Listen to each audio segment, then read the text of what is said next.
Praise the Lord. हम आज की सभा में आपका स्वागत करते हैं। आज फिर से हमें परमेश्वर ने हमें इस लायक रखा कि हम सब उसकी सभा में उसकी उपस्थिति में फिर से एकत्रित होते हैं। हम धन्यवाद देते हैं।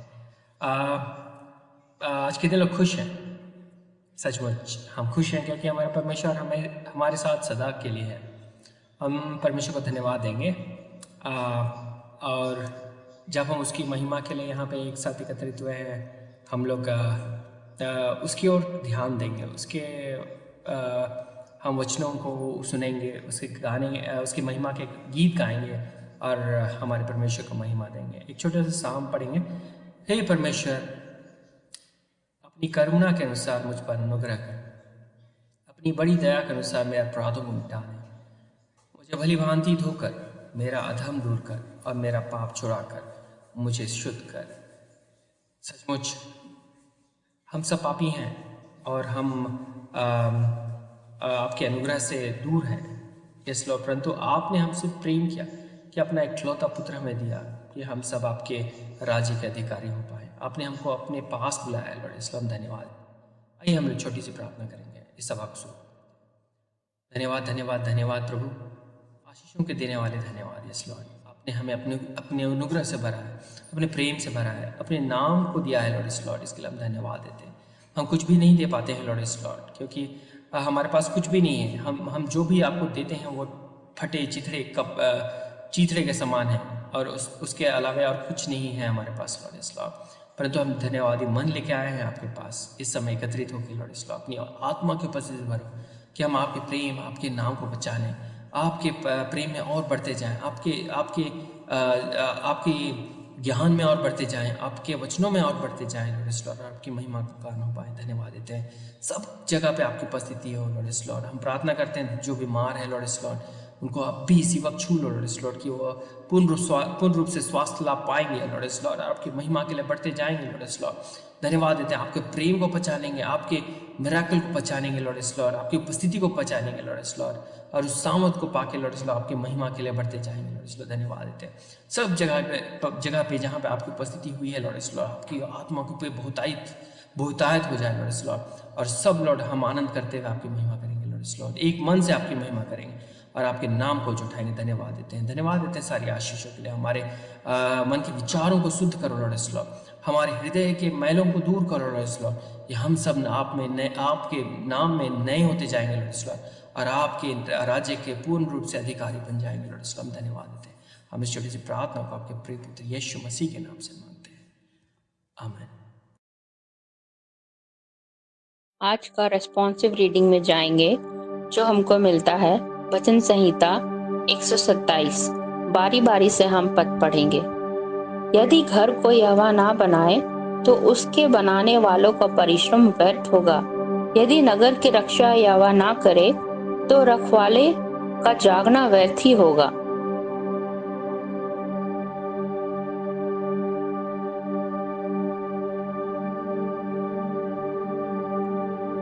देखो, लड़के यहोवा के दिए हुए भाग हैं, गर्व का फल उसकी ओर से प्रतिफल है।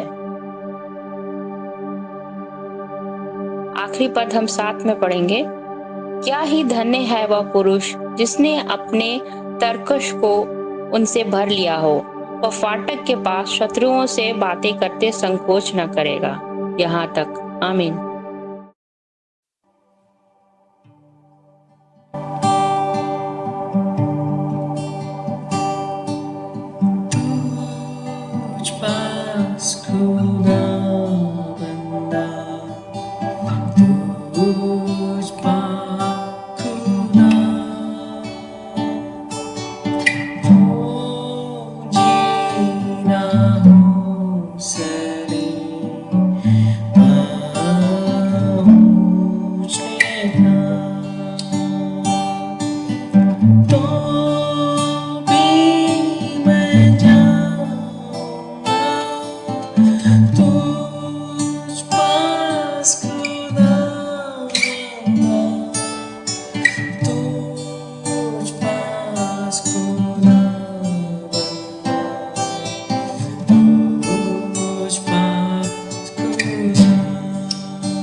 जाऊं मैं गुर्बत में, रात हो तारी,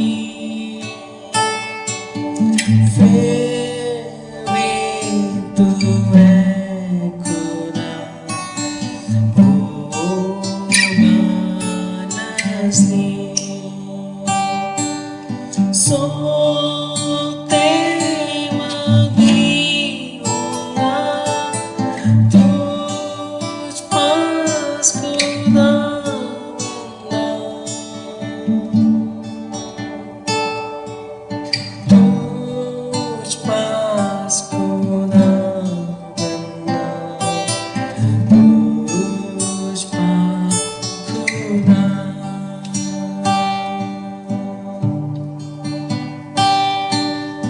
तू मुझे सौंपेगा राहें आसान,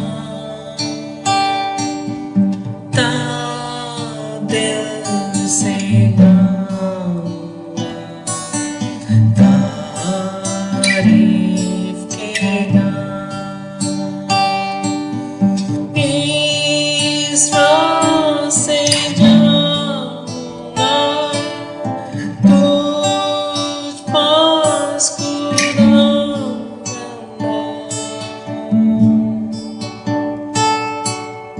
तुझ पास खुदा बंदा, तुझ पास खुदा।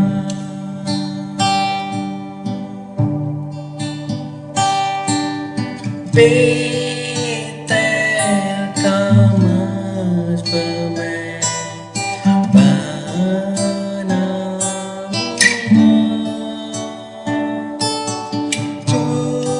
कुर्बानी सुबह की तुझ ना लूंगा, साथ मैं आऊंगा तुझ पास खुदा बंदा, तुझ पास खुदा बंदा, तुझ पास खुदा। आज के लिए ठहराया गया पहला पाठ वचन हमको मिलता है उत्पत्ति की पुस्तक उसका 2 अध्याय पद 18 से 25, जेनेसिस चैप्टर 2 वर्स 18 to 25।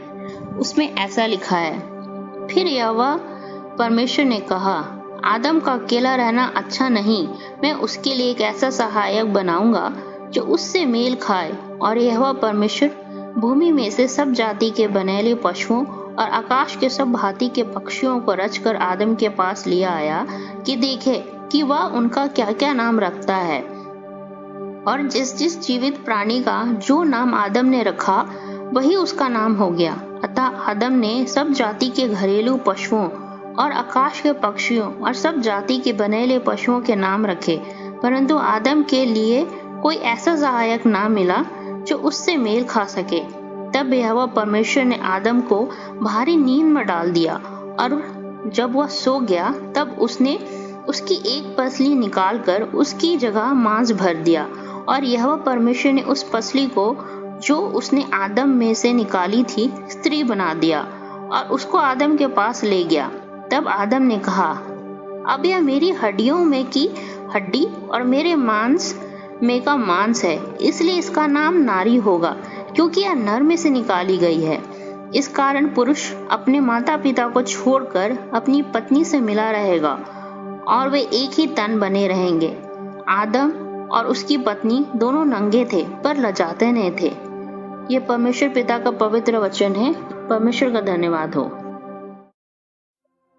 आज का दूसरा पाठ वचन हमको मिलता है इब्रानियों के नाम पत्री उसका 13 अध्याय पद 1 से 6। Hebrews chapter 13 verse 1 to 6। भाईचारे की प्रीति बनी रहे, अतिथि सत्कार करना ना भूलना, क्योंकि उसके द्वारा कुछ लोगों ने अनजाने में स्वर्गदूतों का आदर सत्कार किया है। कैदियों की ऐसी शुद्धि लो कि मानो उनके साथ तुम भी कैद हो, और जिनके साथ बुरा बर्ताव किया जाता है उनकी भी यह समझकर शुद्धि लिया करो कि हमारी भी देह है। विवाह सब में आदर की बात समझी जाए और विवाह बिछौना निष्कलंक रहे, क्योंकि परमेश्वर व्यभिचारियों और परस्त्रीगामियों का न्याय करेगा। तुम्हारा स्वभाव लोभ रहित हो और जो तुम्हारे पास है उसी पर संतोष करो, क्योंकि उसने आप ही कहा है, मैं तुझे कभी ना छोड़ूंगा और ना कभी तुझे त्यागूंगा। इसलिए हम निडर होकर कहते हैं, प्रभु मेरा सहायक है, मैं ना डरूंगा। मनुष्य मेरा क्या कर सकता है? ये परमेश्वर पिता का पवित्र वचन है। परमेश्वर का धन्यवाद हो।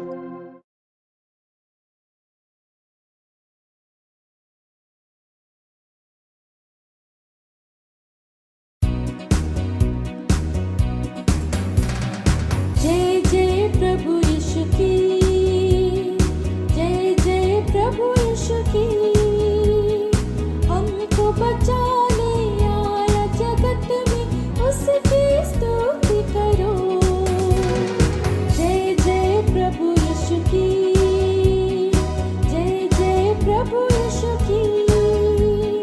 हमको बचाने आया जगत में, उसकी स्तुति करो। हा हा हा हा हा, हालेलुया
आज का उपदेशक वचन हमें मिलता है मत्ती रचित सुसमाचार उसका अध्याय 19 पद 3 से 6, मैथ्यू चैप्टर 19 वर्स 3 to 6। तब फरीसी उसकी परीक्षा करने के लिए पास आकर कहने लगे, क्या हर एक कारण से अपनी पत्नी को त्यागना उचित है? उसने उत्तर दिया, क्या तुमने नहीं पढ़ा कि जिसने उन्हें बनाया उसने आरंभ से नर और नारी बनाकर कहा। इस कारण मनुष्य अपने माता पिता से अलग होकर अपनी पत्नी के साथ रहेगा और वे दोनों एक तन होंगे। अतः वे अब दो नहीं परंतु एक तन है। इसलिए जिसे परमेश्वर ने जोड़ा है उससे मनुष्य अलग ना करे। यहाँ तक। आमीन।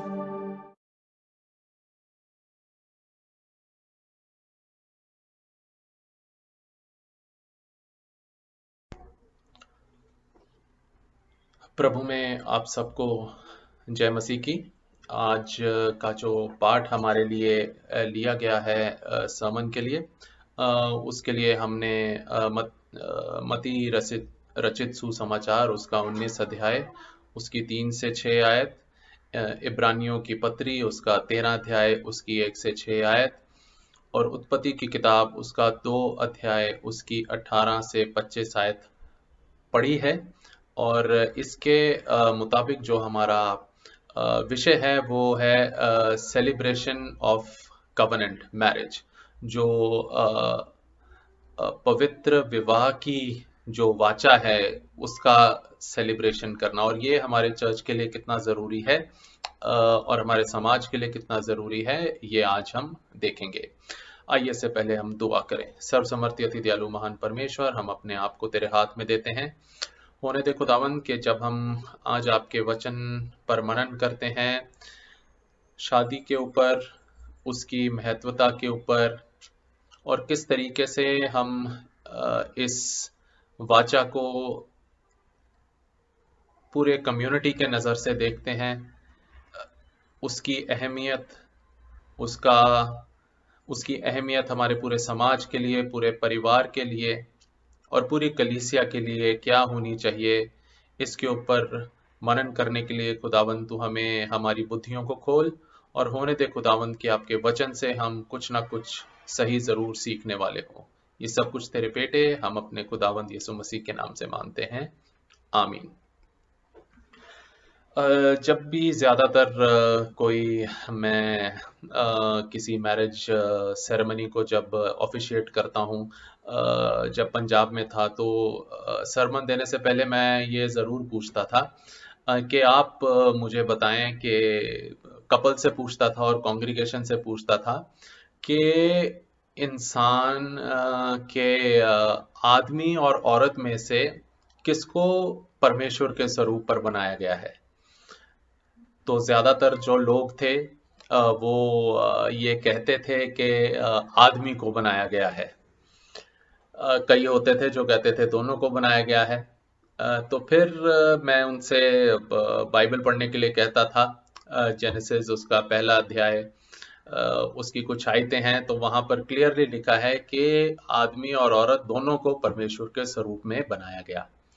पर ज़्यादातर हम यही सोचते हैं कि आदमी को परमेश्वर के स्वरूप पर बनाया गया तो इसलिए उसके पास ज़्यादा अथॉरिटी है, उसके पास ज़्यादा पावर है और यही अंडरस्टैंडिंग जो है हमारी मैरिज के अंदर भी आ जाती है कि जो मैरिज है उसमें जो ज़्यादा पावरफुल इंसान है वो आदमी है।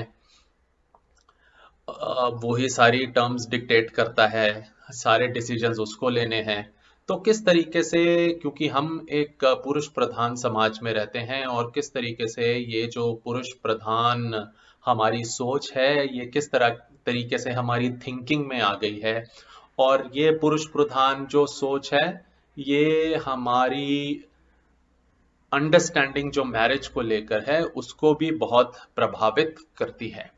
और जो मती रचित सुसमाचार से आज हमारे सामने पढ़ा गया, और वो इसी पुरुष प्रधान जो मेंटालिटी है उसको दिखाता है। जब हम देखते हैं कि यहाँ पर जो फैरिसीज और सैडुसीज प्रभु यीशु मसीह के पास आते हैं क्वेश्चन लेकर के डाइवोर्स के ऊपर, तो इसका आधार क्या था? तो जो मूसा ने लॉ बनाया था उसमें ये देखने की बात थी कि एक आदमी को ही इजाजत थी कि वो अपनी बीवी को तलाक दे सकता था। औरत के पास कोई हक नहीं था कि वो आदमी को तलाक दे। आदमी ही था जो तलाक दे सकता था या डाइवोर्स दे सकता था। और जो फरीसी थे वो इसकी लीगैलिटी के ऊपर बहुत ज्यादा डिवाइडेड थे। तो इसलिए कि वो फरीसी लोग ये सोचते थे कि ये डिवोर्स देना लीगल है कि नहीं है। तो उनको पता था कि मूसा ने कहा हुआ है ये, तो वो कर सकते हैं। तो उनको इसका जवाब पता था जब उन्होंने प्रभु यीशु मसीह से पूछा। और उन्होंने इसलिए पूछा कि ताकि प्रभु यीशु मसीह को किसी तरीके से किसी ऐसी कंट्रोवर्सी में ट्रैप कर लिया जाए ताकि उसका जो इन्फ्लुएंस है वो कम होना शुरू हो जाए। और जब हम ड्यूट्रोनमी व्यवस्था विवरण उसका 24 अध्याय उसकी 1 से 4 आयत पढ़ते हैं, तो वहां पर ये लिखा है कि आदमी बस एक पेपर पे लिखकर डाइवोर्स दे सकता था। एक सिर्फ सर्टिफिकेट देना होता था कि भाई मैंने इसको डाइवोर्स दे दिया है। और वहां पर हम देखते हैं कि ये भी बताया जाता है कि मूसा ने ये व्यवस्था इसलिए करी क्योंकि इंसान जो था वो कभी कभी कमजोर, उसकी कमजोरी उसमें आ जाती थी और कई चीजें होती थी, तो इसलिए उसने डाइवोर्स की प्रोविजन दी थी। पर ये बहुत ज़रूरी हमें देखने के लिए बहुत ज़रूरी है कि गॉड का जो ओरिजिनल प्लान था वो ये था कि जो मैरिज है वो पूरी लाइफ के लिए रहे। ऐसा ना हो कि डिवोर्स देना पड़े, बट जो मैरिज का ओरिजिनल प्लान है वो ये है कि वो हमेशा हमेशा के लिए होने वाली हो सके। और प्रभु यीशु मसीह ने यहाँ पर जिस तरीके से फरीसी और सदूकियों को जवाब दिया वो एक बहुत बड़ा चैलेंज बन गया उन लोगों के लिए जो कि उसके पीछे चलते थे, जो कि उसके वचनों को मानते थे। खास तौर पर उनके चेलों के लिए ये बहुत ही एक चैलेंजिंग आंसर था जो प्रभु यीशु मसीह ने फरीसी और सदूकियों को दिया। तो एक बात क्लियर है कि जो मैरिज थी वो इक्वल्स के बीच में नहीं होती थी। आजकल तो हम इस बात को मानते हैं कि मैरिज इज बिटवीन इक्वल्स, के आदमी और औरत जो है वो इक्वल हैं और उन दो इक्वल लोगों के बीच में विवाह होता है। पर उस समय पर ऐसा नहीं था। औरत जो थी वो शादी में दी जाती थी। A women was given in marriage, she did not marry. उसके पास कोई हक नहीं था कि वो शादी कर सके, उसकी बस शादी करती जाती थी। बट रोमन लॉ जो था उसमें प्रोविजन थी कि एक औरत जो है वो अपने हस्बैंड को किसी ग्राउंड पर वो डाइवोर्स दे सकती थी। और जब परमेश्वर प्रभु यीशु मसीह से ये सवाल किया गया तो प्रभु यीशु मसीह ने वो पुरुष प्रधान सोच जो कि फरीसियों के दिमाग में और उस समय की सोसाइटी में सबसे ज्यादा प्रभावशाली थी, उसके ऊपर प्रभु यीशु मसीह ने अपना जवाब दिया।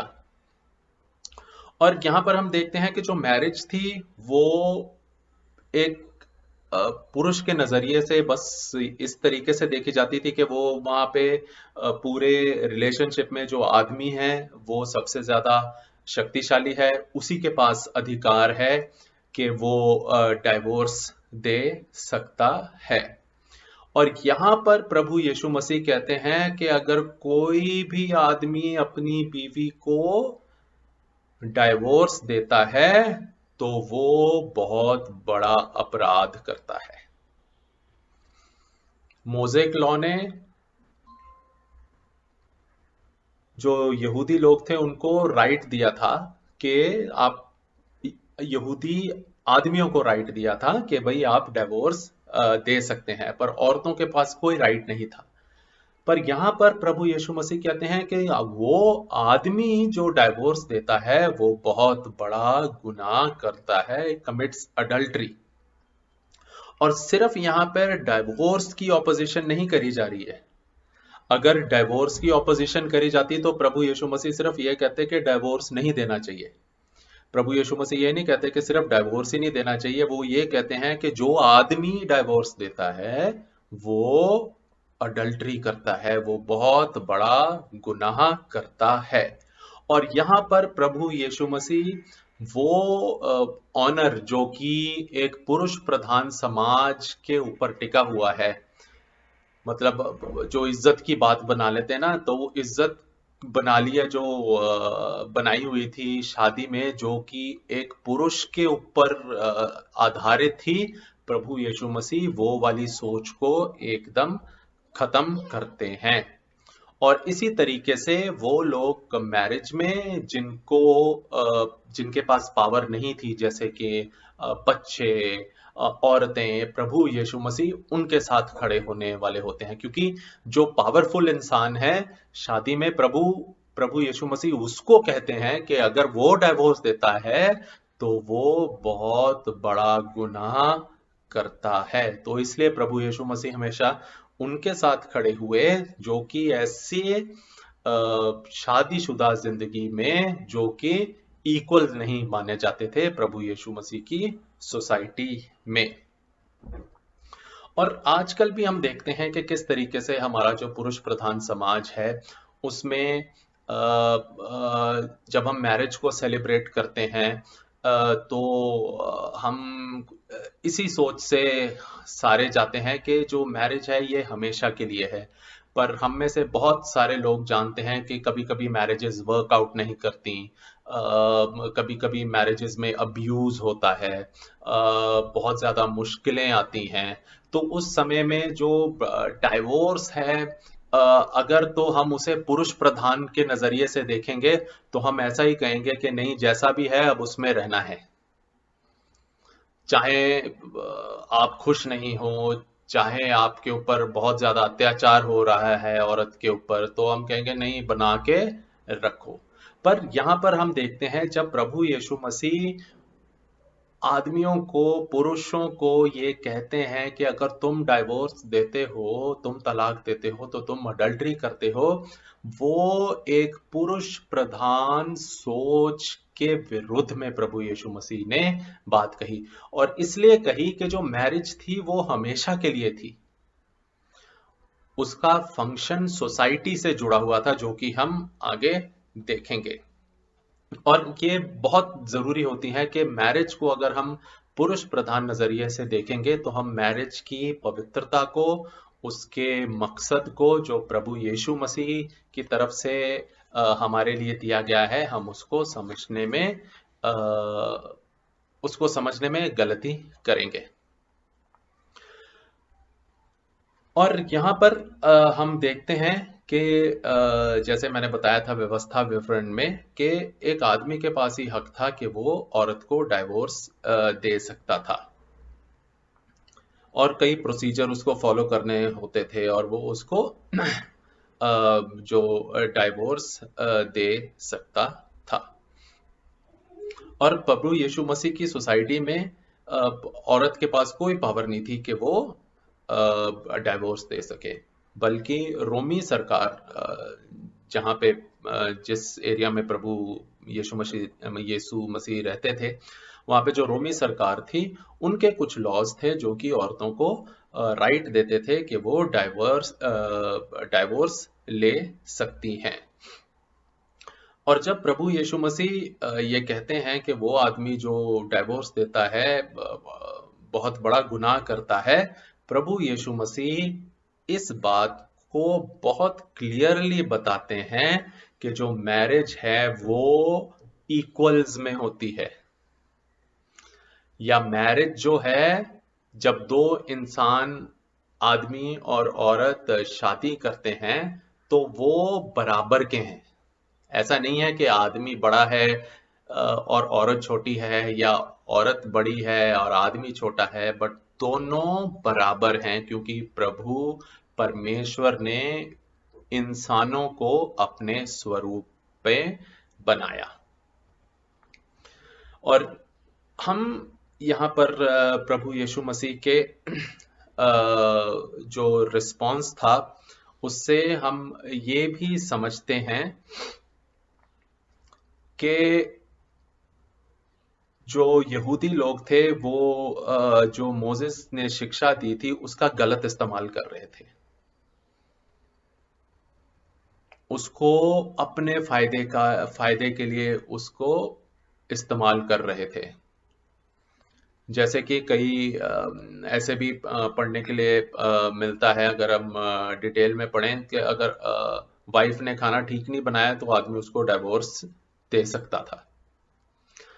तो जो आदमी थे वो जो मूसा की शिक्षा थी जो उसने व्यवस्था विवरण 24 अध्याय उसकी 1 से 4 आयत में दी थी, उसका इस्तेमाल वो इस तरीके से कर रहे थे कि मतलब अपनी सहूलियत के अनुसार जैसा उनको अच्छा लगा उन्होंने वैसा कर दिया। पर प्रभु यीशु मसीह जब ये कहते हैं कि जो इंसान डाइवोर्स देता है वो बहुत बड़ा गुनाह करता है, तो प्रभु यीशु मसीह यहाँ पर प्रोटेक्शन लेके आते हैं उनके लिए जिनको कोई प्रोटेक्शन नहीं देता था।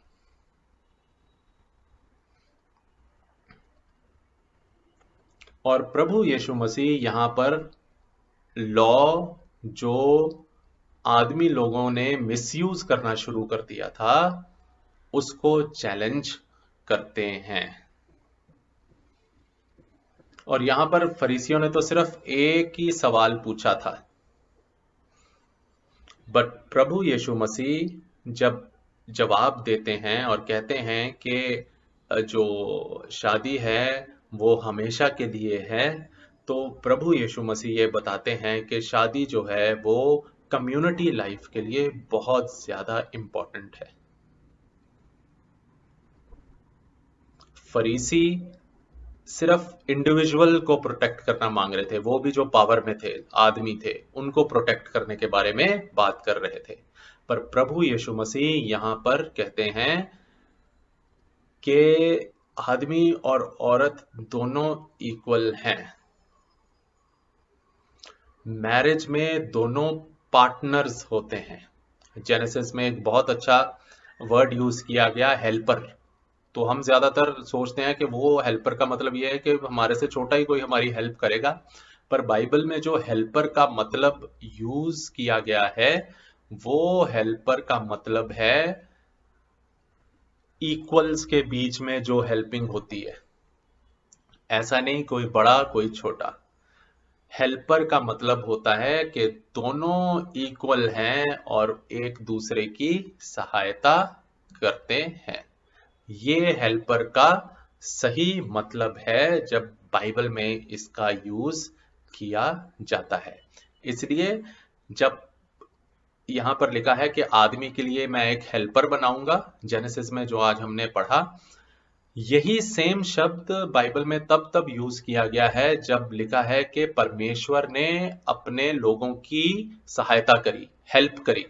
तो परमेश्वर जो हेल्प करता है और यहाँ पर जो आदमी के लिए हेल्पर बनाया गया है उसमें एक ऐसा रिलेशनशिप जो कि बराबरी का है उसको दर्शाता है।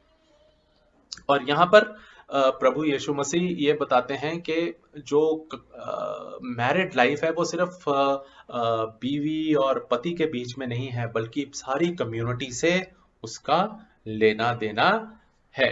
क्योंकि अगर मैरिज की फाउंडेशन स्ट्रांग होगी तो कम्युनिटी भी स्ट्रांग होगी। किस तरीके से हम एक पूरे समाज में अलग अलग तरीके के लोग हैं, हमारे सबके विचार अलग हैं, हमारे इंटरेस्ट अलग हैं, तो ऐसे मैरिज में भी जो दो पार्टनर्स होते हैं वो अलग होते हैं, बट किस तरीके से वो एक दूसरे के साथ मिलकर परमेश्वर को अपने सामने रखकर बराबरी से एक दूसरे के साथ रहते हैं। आज के सरमन में आज का जो पाठ हमारे सामने पढ़ा गया वो इसी बात को बताता है कि मैरिज जो है इट इज बिटवीन इक्वल्स। तो एक ऐसी वाचा है जो परमेश्वर के सामने हमने जिस वाचा को माना है और किस तरीके से उस पे अमल करना है, ये हमारे लिए बहुत ज्यादा जरूरी बन जाता है। तो marriage is a gift from God, और बहुत ये सिर्फ एक रिलेशनशिप जो पति और पत्नी के बीच में है सिर्फ उसी को नहीं दिखाती, वो दिखाती है कि पूरे समाज का वेलफेयर जो है वो किस तरीके से होना चाहिए। और मैरिज में सिर्फ ये नहीं होता कि सिर्फ हस्बैंड की सेटिस्फैक्शन पूरी होनी चाहिए, बट हस्बैंड और वाइफ जो हैं वो इक्वल हैं, टुगेदर हैं, और मिलके उनको आगे बढ़ना है, ताकि जो परमेश्वर की रचना है, जो परमेश्वर का प्लान है कि जो शादी है वो हमेशा तक होने वाली हो सके। तो यहाँ पर ये चीजें तभी पॉसिबल होंगी जब एक रिलेशनशिप में हम सबको बराबर समझेंगे। और आज जब हम इसको सेलिब्रेट करते हैं, फैमिली लाइफ और मैरिज एज अ कवनेंट, तो इस बात को हमें याद रखना है कि प्रभु यीशु मसीह अपने समाज में उन मैरिज के इंस्टीट्यूशन में उनके साथ खड़े होने वाले हुए जिनको मैरिज की इंस्टीट्यूशन में कोई राइट ही नहीं था। तो प्रभु यीशु मसीह तभी फैरिसीस और सैडुसीस को कहते हैं कि डाइवोर्स देना ही एक बहुत बड़ी जिसे कहते हैं बहुत बड़ा गुनाह है। तो इसलिए वो अपने समाज में जो पुरुष प्रधान समाज था उसमें ये बताने वाले हुए कि मैरिज में हस्बैंड और वाइफ दोनों इक्वल हैं, कोई किसी से बड़ा नहीं, कोई किसी से छोटा नहीं, और यही प्लान है। जब इक्वालिटी होगी, एक दूसरे के साथ प्यार होगा, इक्वालिटी होगी, एक दूसरे की हेल्प करी जाएगी, तब जो है ये रिलेशनशिप जो है वो हमेशा हमेशा के लिए चलता रहेगा, जिससे हम as a family, as a community, as a congregation और आगे बढ़ने वाले होंगे। आइए दुआ करें। सर्वसमर्थी अति दयालु महान परमेश्वर, हम आपके नाम का धन्यवाद देते हैं।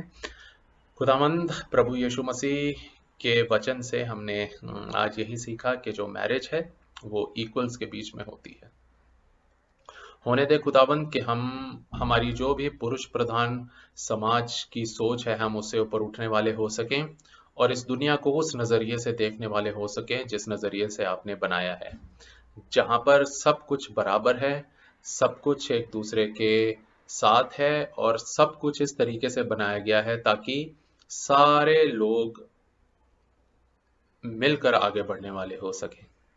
हमारे साथ हो, हम पर अपनी आशीष पर हाथ रखिए। सब कुछ तेरे बेटे हम अपने खुदावंद यीशु मसीह के नाम से मानते हैं, आमीन।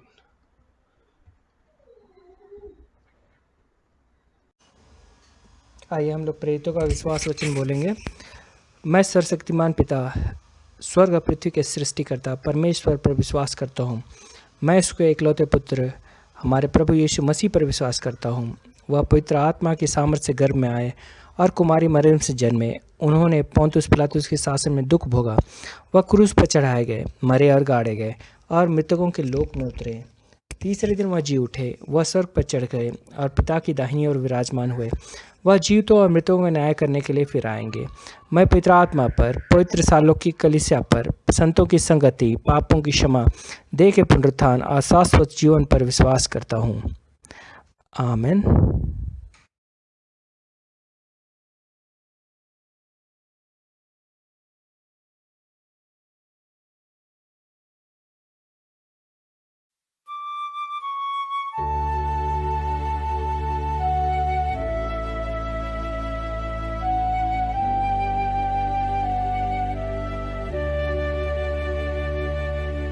यीशु को मैं सब कुछ देता, सब कुछ करता हूँ कुर्बान।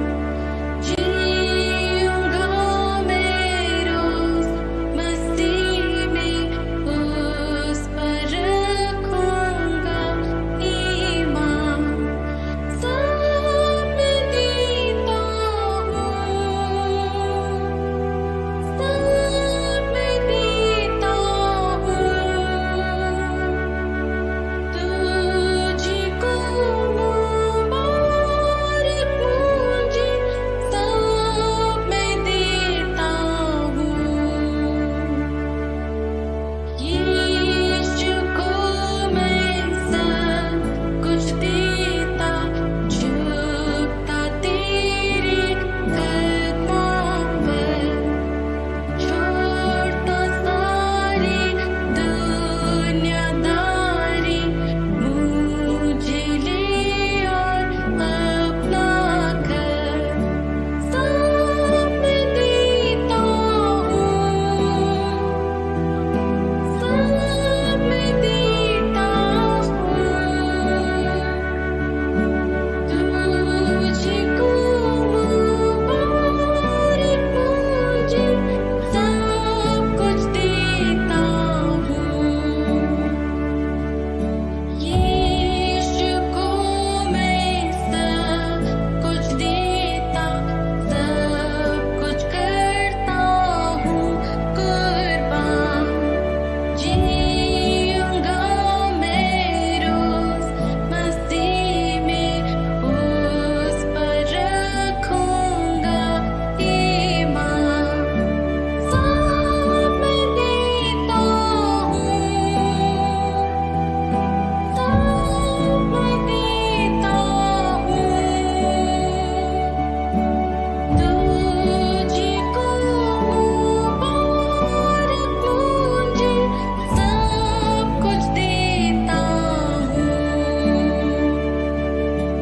यीशु को मैं सब कुछ देता, झुकता तेरे कदमों पर, छोड़ता सारी दुनियादारी, मुझे ले और अपना कर।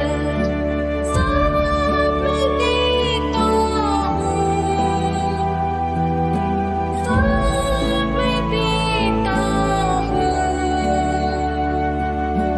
तुझको मुबारक मुझे, सब मैं देता हूँ।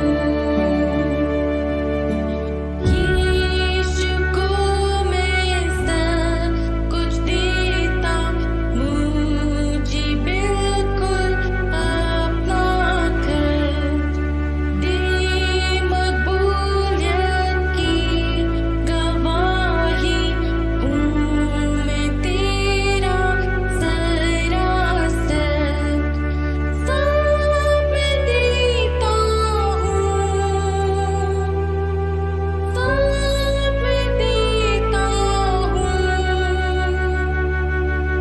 तुझको मुबारक मुझे, सब मैं देता हूँ।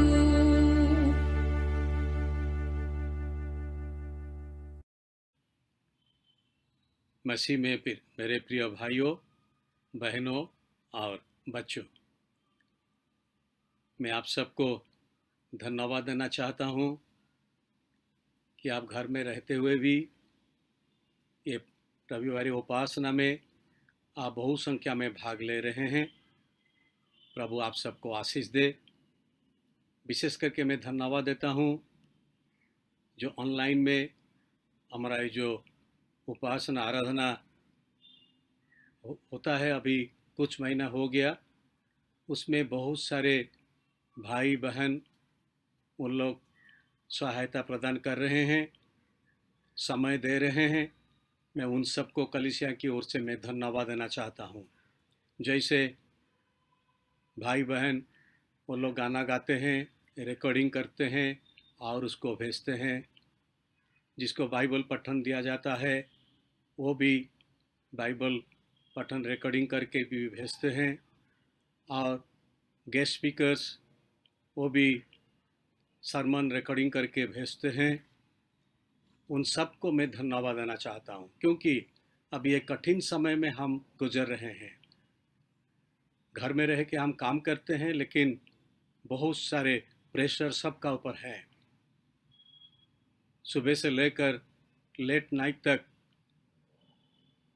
भाई बहन सब काम कर रहे हैं घर पे, तब भी समय निकालते हुए ये आराधना में सहायता प्रदान करते हैं। मैं उन सबको धन्यवाद देता हूँ। बहुत धन्यवाद देना चाहता हूँ अजय भाई को, जो बहुत समय देकर जो हम सब भेजते हैं रिकॉर्डिंग्स, उसको अपलोड करते हैं, उसको सेट करते हैं। बहुत अच्छा तरह से हम सब के पास रविवार दिन वो सब हमारा पास अच्छा तरह से पहुंचा देते हैं। इसलिए कलीसिया की ओर से मैं भाई अजय टिगा को भी धन्यवाद देना चाहता हूं। आइए हम सर झुकाएं और प्रार्थना करें। हमारे प्रिय पिता परमेश्वर, प्रेमी पिता परमेश्वर, हमारे सृष्टिकर्ता, हमारे उद्धारकर्ता, हम धन्यवाद देते हैं। तो हम सबको सुरक्षा दे के रखा है। हर एक विषय में तो हम सबका सहायता प्रदान किया है। हम धन्यवादी हैं। रविवार उपासना में तो हम सबको भाग लेने के लिए भी अनुमति दे रहा है। हम धन्यवादी हैं। प्रार्थना करते हैं पिता परमेश्वर, जब हम ये समय में बहुत कठिन समय में हम गुजर रहे हैं, हम प्रार्थना करते हैं हम सबका ऊपर तेरा आशीष और अनुग्रह सदा सर्वदा बनी रहे। हम सबको तू स्वास्थ्य दे के रख पिता परमेश्वर, ताकि हम स्वास्थ्य पा के रहेंगे पिता परमेश्वर। बहुत सारे चैलेंजेस हम सबका सामने आ रहा है, एक के बाद एक पिता परमेश्वर, तू जानता है। लेकिन हमारा ये विश्वास है, भरोसा है, you are in control of every situation. हम धन्यवादी हैं। प्रार्थना करते हैं पिता परमेश्वर, तो हम सब पर अनुग्रह प्रदान कर।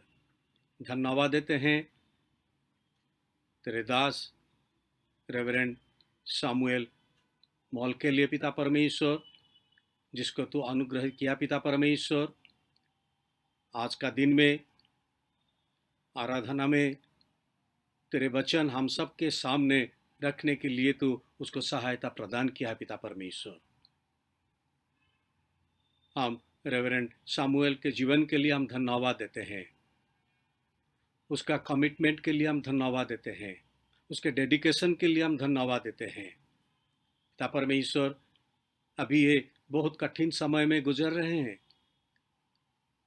जब उसके पत्नी और उसके सास दोनों पिता परमेश्वर हॉस्पिटल में हैं पिता परमेश्वर। कोविड पॉजिटिव उन लोग का डिटेक्शन हुआ, कुछ दिन हो गया, वो लोग अभी ट्रीटमेंट में हैं पिता परमेश्वर हॉस्पिटल में। घर में रेवरेंड सामुएल और उसके छोटा बेटा दोनों रहते हैं, तब भी पिता परमेश्वर तेरे वचन देने के लिए वो आगे आ गए। उसका जो मन तू दिया पिता परमेश्वर, तुझे प्रेम करते हैं पिता परमेश्वर। हम धन्यवादी हैं। प्रार्थना करते हैं पिता परमेश्वर, जल्द से जल्द पिता परमेश्वर डॉक्टर जस्टिना और उसके माँ को पिता परमेश्वर जल्द से जल्द श्वास दे के पिता परमेश्वर घर को वापस आने के लिए तू अनुमति दे। छोटा बेटा घर में रहता है पिता परमेश्वर पापा के साथ, उसको भी तू सहायता प्रदान कर रहा है, शारीरिक श्वास दे के रखा है। हम धन्यवादी हैं। इस समय हम प्रार्थना करते हैं भाई विभूति के लिए, उसके परिवार के लिए, डॉली के लिए हम प्रार्थना करते हैं, दोनों के लिए। जब भाई विभूति का कोविड पॉजिटिव आया है और घर में आइसोलेशन में है पिता परमेश्वर, हम प्रार्थना करते हैं तेरा चंगाई तू जल्द से जल्द प्रदान कर, स्वास्थ्य तू जल्द से जल्द दे पिता परमेश्वर, और तेरा चंगाई पूरा दे के पिता परमेश्वर, स्वास्थ्य दे के पिता परमेश्वर, तेरा महिमा तू ले पिता परमेश्वर, हमें प्रार्थना करते हैं। इस समय डॉली भी घर में रहती है पिता परमेश्वर, उसका ऊपर भी तेरा अनुग्रह आशीष दे, शारीरिक स्वास्थ्यता दे के रख, ये मैं निवेदन करता हूँ। प्रार्थना करता हूँ पिता परमेश्वर कलीसिया के हर एक परिवार के लिए, प्रत्येक परिवार को तेरे हाथ में मैं देता हूँ, भाई बहन बच्चों को तेरे हाथ में देता हूँ, सबका ऊपर तेरा अनुग्रह आशीष दे। शारीरिक पीड़ा जो भी है पिता परमेश्वर, पीड़ा को पिता परमेश्वर तू दूर कर दे, चंगाई तू दे, ये हम प्रार्थना करते हैं। हम धन्यवाद देते हैं पिता परमेश्वर बहन पूनम और सोनिया के माँ के लिए, जिसके लिए हम प्रार्थना कर रहे हैं, बहुत दिन तक हम प्रार्थना कर रहे हैं, तो हम सबका प्रार्थना सुना पिता परमेश्वर। बहुत सारे जो सारे पिता परमेश्वर सिकनेसेस था पिता परमेश्वर, उस सबको तो चंगाई दे रहा है, वो अभी रिकवरी स्टेज में है पिता परमेश्वर। हम प्रार्थना करते हैं पिता परमेश्वर, अभी भी जब भी उसका इलाज चल रहा है पिता परमेश्वर, बहुत वीकनेस उसका शरीर में है पिता परमेश्वर, कमज़ोर है पिता परमेश्वर। हम सारे विषय को तेरे हाथ में देते हैं और तेरे दासी को तेरे हाथ में देते हुए प्रार्थना करते हैं, उसको तू संपूर्ण स्वास्थ्य प्रदान कर। जब पूनम उधर रहती है पिता परमेश्वर माँ के पास, उसको भी तो शारीरिक स्वस्थता दे के रख। पूनम के पापा को भी तेरे हाथ में देते हैं, उसको भी तू शारीरिक स्वास्थ्य दे के रख, ये मैं निवेदन करता हूँ। उसके अनुपस्थिति में यहाँ परिवार को तेरे हाथ में देते हैं, बेटा को और मनीष को तेरे हाथ में देते हैं पिता परमेश्वर। दोनों को तू पिता परमेश्वर सहायता प्रदान कर, हर एक विषय में तू आशीषित कर, मैं निवेदन करता हूँ। प्रार्थना करता हूँ पिता परमेश्वर, धन्यवाद देता हूँ पिता परमेश्वर, हम सबको तू आशीषित किया है पिता परमेश्वर। सब कुछ दान और वरदान तू दे रहा है पिता परमेश्वर हमारा जीवन में, हम धन्यवादी हैं। तेरे दिया हुआ दान से कुछ दान लेके आए हैं पिता परमेश्वर, वो दान को हम तेरे हाथ में सौंपते हैं, प्रार्थना करते हैं दान का ऊपर तेरा अनुग्रह आशीष दे, बहुगुणित कर, और तेरे महिमा के लिए ये दान को तू विनियोग कर। जो हाथों ने दानों को दिया है पिता परमेश्वर, हाथों को तू आशीष से भर दे। जो भाई बहन धन्यवाद का दान लेके आए पिता परमेश्वर, उन सब का प्रार्थना तू सुना है, हम धन्यवादी। हम प्रार्थना करते हैं उन सब का विश्वास को और तू बढ़ा दे पिता परमेश्वर। दान का पर तेरा अनुग्रह आशीष देकर पिता परमेश्वर भंडार तो परिपूर्ण करके रख, ये मैं निवेदन करता हूँ। प्रार्थना करता हूँ, धन्यवाद देता हूँ पिता परमेश्वर। बहुत सारे भाई बहन को, बच्चों को पिता परमेश्वर नया साल में प्रवेश करने के लिए तो अनुमति दिया है पिता परमेश्वर, हम धन्यवादी हैं। धन्यवाद देते हैं पिता परमेश्वर भाई विभूति के लिए, मास्टर सामर्थ टिगा के लिए, भाई ज्योतिष फिलिप के लिए, भाई अनुज टिगा के लिए, भाई साम पॉल आइजक के लिए, बहन एंजेलिना बेंजामिन के लिए, भाई रेमंड सॉय के लिए, उन सब को मैं तेरे हाथ में देता हूँ। जब नया साल में प्रवेश किए पिता परमेश्वर, नया साल उन सब के लिए एक आशीष का साल बन जाए। भाई मनीष कुजूर के लिए भी मैं धन्यवाद देता हूँ, जो आज एक नया साल में प्रवेश किए पिता परमेश्वर, उनका ऊपर भी तेरा अनुग्रह, तेरा आशीष तो प्रदान कर। हर एक परिवार को मैं तेरे हाथ में देता हूँ, परिवार का ऊपर तेरा अनुग्रह आशीष तू दे। प्रार्थना करते हैं जितने भाई बहन पिता परमेश्वर बेंगलोर से बाहर रहते हैं पिता परमेश्वर, उन सब को तू सुरक्षा देकर रख पिता परमेश्वर। बुजुर्ग लोगों को मैं तेरे हाथ में देता हूँ, पेरेंट्स लोगों को, उन सब को भी तू सुरक्षा देकर रख, ये मैं निवेदन करता हूँ। हमारा भाई बहन उन सब जाते हैं पिता परमेश्वर काम करने के लिए, ऑफिस को, हॉस्पिटल को जाते हैं। मैं प्रार्थना करता हूँ पिता परमेश्वर, कितने सारे चैलेंजेस पिता परमेश्वर, उन सबको पिता परमेश्वर सुरक्षा देकर रख, ये मैं निवेदन करता हूँ। प्रार्थना करता हूँ पिता परमेश्वर देश के लिए, देश को तू सुरक्षा देकर रख, ये भयानक महामारी से पिता परमेश्वर तो देश को तू सुरक्षा दे। अब तेरे इच्छा से पिता परमेश्वर जल्द से जल्द ये महामारी को तू दूर कर पिता परमेश्वर, सारा विश्व को तू चंगाई प्रदान कर, ये मैं निवेदन करता हूँ। प्रार्थना करता हूँ पिता परमेश्वर आने वाला दिनों में तू हम सबको सहायता प्रदान कर।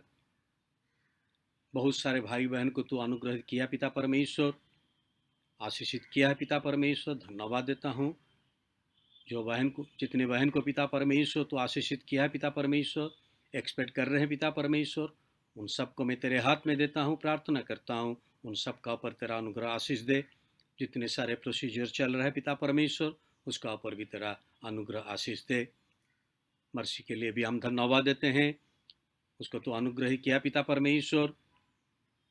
स्कूल बोर्ड एग्जाम में पास करने के लिए तो अनुग्रह किया पिता परमेश्वर, हम धन्यवादी हैं, उसके लिए धन्यवाद देते हैं। उसकी प्रार्थना करता हूँ पिता परमेश्वर आने वाला दिनों में कहाँ वो ज्वाइन करेगी पिता परमेश्वर, कौन से स्कूल में, कॉलेज में, ये सब को पिता परमेश्वर तू रेगुलेट कर पिता परमेश्वर, मैं निवेदन करता हूँ। जितने सारे बच्चों ने पिता परमेश्वर घर में रहकर पढ़ाई करते हैं, उन सब को भी तू ज्ञान दे, बुद्धि दे, शारीरिक स्वास्थ्यता दे, ये मैं निवेदन करता हूँ। प्रार्थना करता हूँ पिता परमेश्वर हम सबको तो आशीषित कर, ताकि आने वाला दिनों में जल्द से जल्द तेरे इच्छा से हम तेरे भवन को जाएंगे, तेरे भवन में एकत्रित होकर तेरे उपासना आराधना करेंगे, ये अनुमति तू प्रदान कर, हम निवेदन करते हैं। हर एक विषय को हम तेरे हाथ में देते हुए ये प्रार्थना यीशु मसीह नाम से मांगते हैं, सुन और तू ग्रहण कर, आमीन। आइए हम सब मिलकर प्रभु का प्रार्थना कहेंगे। हे हमारे स्वर्गीय पिता, आपका नाम पवित्र माना जाए, आपका राज्य आए, आपकी इच्छा जैसे स्वर्ग में पूरी होती है ऐसे पृथ्वी पर भी पूरी हो। हमारे दिन भर की रोटी आज हम दीजिए, हम अपने अपराधी को क्षमा कीजिए जैसे हमने अपने अपराधियों को क्षमा किया है। आप हमें परीक्षा में मत डालिए, परंतु बुराई से बचा लीजिए, क्योंकि राज्य, पराक्रम और महिमा अब और सदा सर्वदा आपकी है, आमीन। आइए हम आशीष लेंगे। प्रभु यीशु मसीह का अनुग्रह, पिता परमेश्वर का प्रेम और पवित्र आत्मा की सहभागिता हम सबके साथ आज और सदा सर्वदा बनी रहे, आमीन, आमीन, आमीन,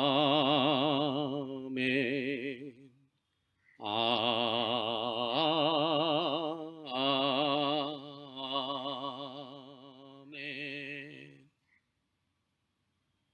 प्रभु आप सबके साथ हो, हम प्रभु को धन्य कहें, आमीन। God bless you.